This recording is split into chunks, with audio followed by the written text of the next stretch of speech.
Hello everybody, welcome to Dim Lights Horror, the podcast that tells classic and modern stories from around the world for you to hear. Now please, take a seat, dim your lights, and join me in today's story by Instagram user Scholar Bones. Perseverance and the Creature, Part 2. I got out of my car slowly, feeling so dizzy that it was unbearable to stand any longer. I sat on the ground, hoping for the feeling to pass. The ground was rough, even through my blue jeans. As I sat on the ground, the sky spun, and the feeling felt like an eternity. I could feel my eyes rolling in my skull, my stomach pushing my dinner. After some minutes of praying this would pass, I checked my watch. It was close to 11 p.m., 10:56 p.m. to be exact. I had only been driving for a couple of hours and still had so much more to go before I reached my destination. Can't stop for even a little break, I told myself, not really wanting to get up from the hard ground. I got up to go to my truck. As I put my right foot forward, I tripped. My body plunged forward into a sharp rock that severed the skin of my knee. It stung as the blood gushed out of my now cut knee. It was bleeding a lot more than I thought it would. I cursed out loud. Could this day get any worse?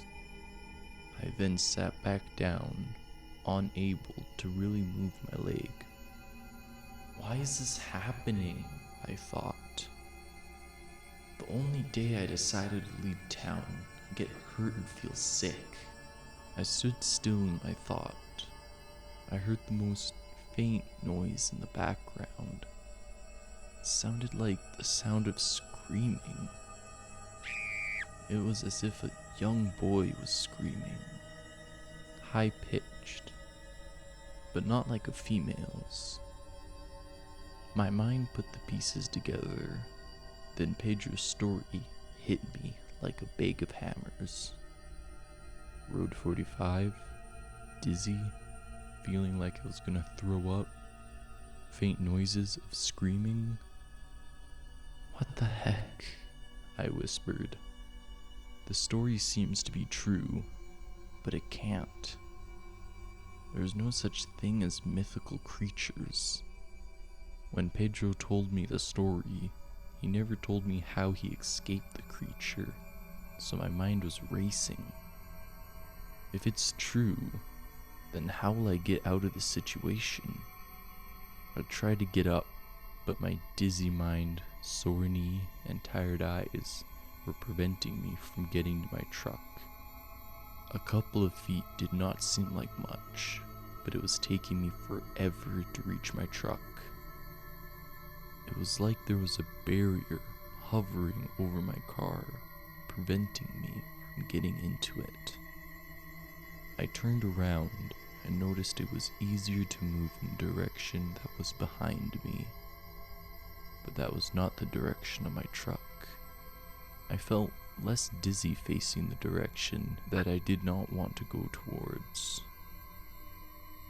I was at a standstill and didn't know what to do. I was lost in thought when Lola started barking so loudly in my truck, it woke me up from my thoughts. She was barking in the direction that I heard the scream-like noise coming from, and the scream was getting louder and louder as a tall figure ran towards me and my truck. It was skinny and tall, towering far bigger than 9 feet. It had a tail and backwards feet. I looked at the direction that made me feel less nauseous. I got up and ran, my knees swelling with the pain, my mind racing with the fear and anxiety. Was this creature gonna kill me? Was I not gonna see my wife, my mom, and my other family members ever again? Was Pedro really telling the truth? I love my family so very much. I can't let death come upon me. I turned to see the wolf humanoid creature ganging on me. Its eyes were two bloodshot yellow beams of light. My body was aching and I was almost completely out of breath. But I had to keep running, or it would get me. I saw a nearing land of trees and decided to run and hide in there. I ran into the trees and the branches poked and stabbed me all over. It was painful and agonizing as my knee was being stabbed as well. My weight was breaking the branches, revealing my location. No matter what, I could not let this creature catch me. I must persevere and continue running. My heart was throbbing through my chest. I thought I was going to have a heart attack.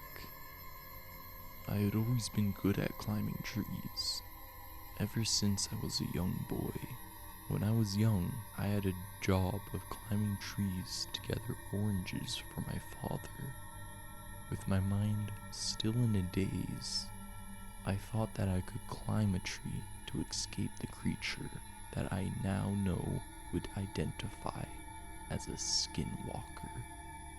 Skinwalkers being creatures that are witches that can transform into any animal by wearing the dead skin of the animal. They can't live in many parts of the world, but most live in Mexico. From my knowledge of skinwalkers cannot climb trees. As I ran, I spotted a tree that seemed very sturdy. I then hoisted myself up as fast as possible, my knee still in much pain. But at least the dizziness stopped when I hit the woods. As I climbed, the creature barely missed me when his bony, long limbs flailed at my foot. I practically ran up the tree for survival. On many occasions, I almost fell to my death. I had reached the top of the old tree, and looking below, my heart was beating so hard that it would have been off the charts according to doctors. As I looked down, the creature's eyes looked at me. They seemed to see right through me.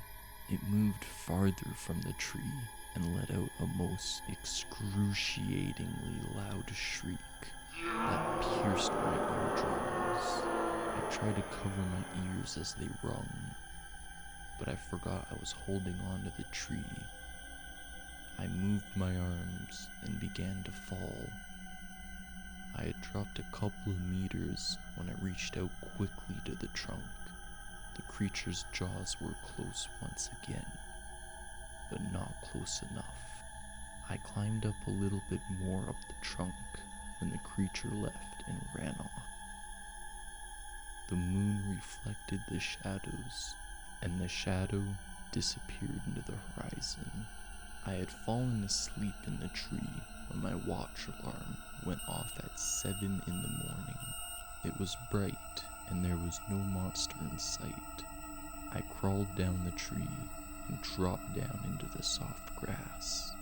I could not hear my dog barking. That is a sign that no one is near. I walked back to my truck, always looking around me and never trusting any of my surroundings. I saw my truck in sight. Lola sleeping on her back in the warm sun. Last night was so weird. I was so confused. Did I imagine all of it? If it is true, do I even want to accept last night as truth? I walked up to my vehicle and opened the door. I got into my truck, sat in the comfy leather seat and looked at Lola. She stretched and yawned almost to say, "Good morning." I picked up my phone. I should probably call my mom and let her know that I will not be coming this trip. I dialed my mom's number. The phone went straight to voicemail. "Hey Mom, I will not be visiting you this month. Something came up. Love you." Then I hung up the phone. I don't think it is safe for me to drive at night. I will take a plane next time. The ride home was not enjoyable, as when I first started driving yesterday, I was more uneasy and could not focus. My body hurt from falling asleep in the tree and the fall on the rock. I drove back a couple of hours to my home. My wife came out of the house after hearing my truck door close when I reached my home. Her look was straight up confusion. I hugged her and told her I will explain later.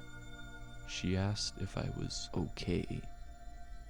I told her, "Yes, but promise me you will never drive alone at night, or else our family may not persevere and survive."